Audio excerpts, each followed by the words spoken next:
नमस्कार। आज मैं माघ मास महात्म के प्रथम अध्याय की कथा कहूंगी। इससे पूर्व माघ मास के महात्म और उसके इतिहास का संक्षिप्त वर्णन करूंगी।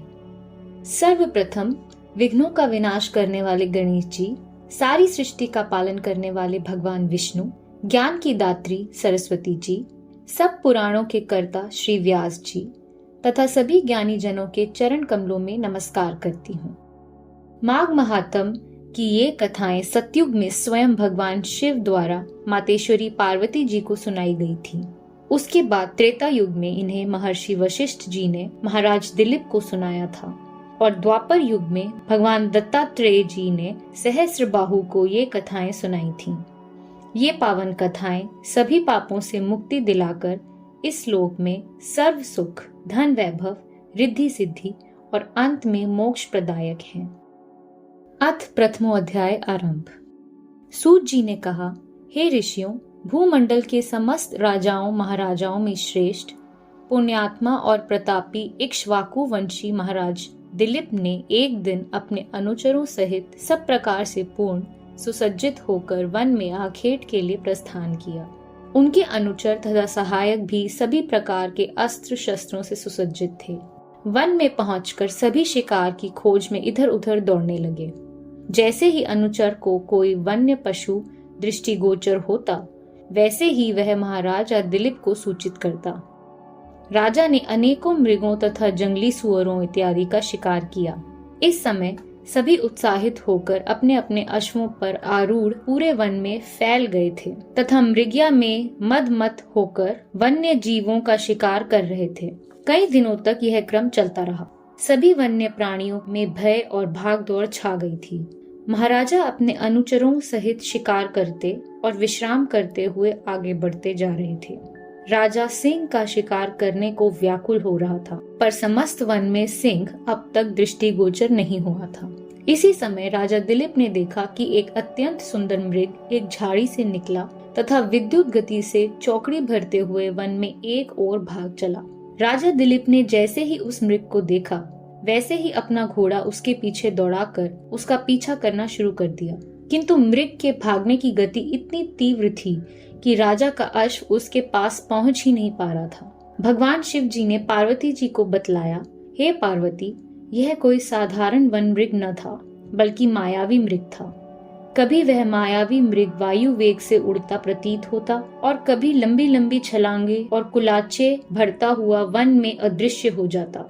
राजा को अपने धनुष पर शर संधान कर उस मृग का आखेट करने का अवसर ही प्राप्त नहीं हो रहा था। इस प्रकार अत्यंत कठिन मार्गों से गमन करता हुआ वह मृग राजा को भ्रमित और श्रमित करता हुआ कठिन और दुर्गम मार्गों से भगाता रहा और अत्यंत दुर्गम लता गुल्मों से आच्छादित कंटकाकीर्ण प्रदेश में घुसकर अदृश्य हो गया। राजा भी मृग के पीछे पीछे अपने अनुचरों सहित वन के उस दुर्गम भाग में प्रविष्ट हो गए, परंतु अब वह मायावी मृग वहां से लुप्त हो चुका था। थके हुए राजा और उसके अनुचर प्यास से व्याकुल हो रहे थे। कुछ दूरी पर प्यास से व्याकुल राजा और उसके अनुचरों ने एक अत्यंत सुंदर और रमणीक जलाशय देखा। इस सरोवर की शोभा देखकर राजा और उसके अनुचर प्रफुल्लित हो उठे।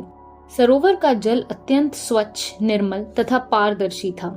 जल में मछलियां विहार कर रही थीं तथा मध्य भाग में सुंदर सुंदर कमल खिले थे। इस जलाशय के सुंदर और निर्मल जल को देखकर ही राजा का मन प्रसन्न हो गया था और वह अपना सारा श्रम और क्लांति भूल गया था। सभी अपने अपने अश्वों से उतर गए और उन्हें जलाशय के किनारे के वृक्षों से बांधकर विश्राम करने लगे। थकावट दूर होने पर सबने सरोवर में स्नान किया और मध्याह्न संध्यो उपासना करके भोजन किया। भोजनोपरांत राजा अपने अनुचरों सहित सरोवर के वृक्षों की छाया में विश्राम करने लगे।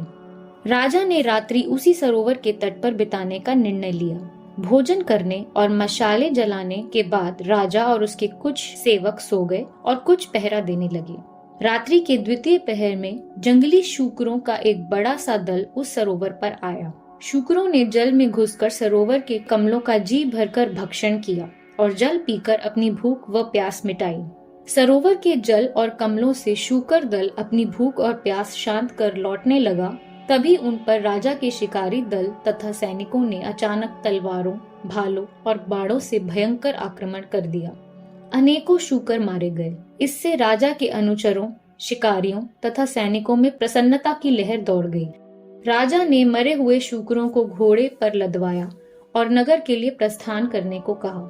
महाराजा दिलीप दल बल सहित जैसे ही प्रस्थान करने को उद्यत हुए, उन्होंने अपने सामने एक अत्यंत तेजस्वी और दैवी आभा संपन्न तपस्वी को देखा।